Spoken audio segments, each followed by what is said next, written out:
Mantap, mahasiswa tuntut korupsi segera disikat habis. Ini jawaban Amin.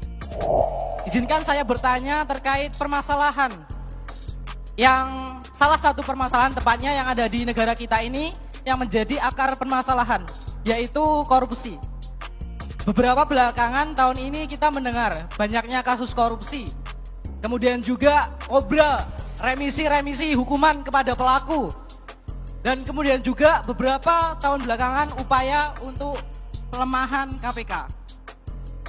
Nah, dari itu membuat kita kecewa dan memprihatinkan bagi kita semuanya. Dengan itu juga bisa kita asumsikan bahwa produk hukum di negara ini tentang korupsi masih lemah, kurang kuat dan kurang mengikat.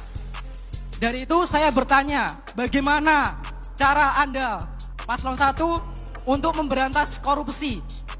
Dan langkah apa yang Anda lakukan ketika terpilih menjadi presiden dan wakil presiden tahun 2024 nantinya? Ini, korupsi 3 sebabnya.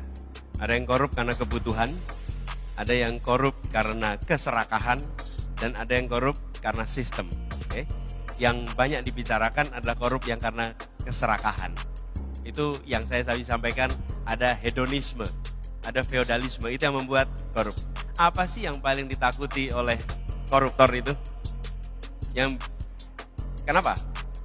Korup karena keserakahan itu hanya bisa dihentikan dengan rasa takut. Karena serakah. Kalau korup karena kebutuhan, itu dihentikan dengan cara kebutuhannya dipenuhi. Karena dia butuh. Tapi kalau karena serakah, rasa takut. Bila ada rasa takut, maka dia akan menahan diri. Tapi bila tidak ada rasa takut, dia akan belandang. Apa yang paling takuti oleh koruptor itu? Koruptor itu di mana-mana paling takut jadi miskin. Okay? Paling takut itu kalau jadi miskin. Karena itu, menurut kami, kita harus memastikan undang-undang untuk pemiskinan bagi pelaku korupsi itu ditetapkan dan itu menjadi hukuman yang paling menjerakan. Begitu Anda korup, maka Anda dimiskinkan oleh negara. Seluruh asetnya diambil alih oleh negara. Seluruhnya. Sehingga habis kekayaan itu. Dan itu orang berpikir 2-3 kali. Inilah menurut kami arah ke depan. Sehingga ada rasa takut. Tapi kalau sekarang begini, korup sampai angka ratusan miliar, kemudian habis itu ditahan di penjara 10 tahun, 20 tahun, habis itu bisa leluasa kembali, dan lalu uang yang sudah dikorup itu nggak jelas kemana hasilnya. Oh, dia pulang menikmati hasilnya. Dia selesai menikmati semua itu. Tapi kalau dia sudah dihukum, dan ketika selesai hukumannya, dia tidak punya apa-apa, wah itu berpikir 2-3 kali lipat. Karena itulah menurut kami, pemiskinan itu menjadi salah satu kunci untuk bisa menghentikan keserakahan yang menjadi sumber dari praktik korupsi. Lalu yang korupsi karena sistemnya dikoreksi. Yang tadi saya sampaikan, pembiayaan partai politik dikoreksi, itu kan sistemnya yang terjadi. Kemudian SOP pengadaan barang dan jasa dikoreksi. Nah di situ sistemnya, sehingga tidak terjebak dalam praktek korupsi.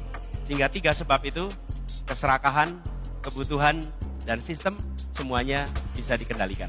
Boleh dong nambah ini jawaban pertanyaan dari Rohman tadi. Boleh tambahkan Caimin?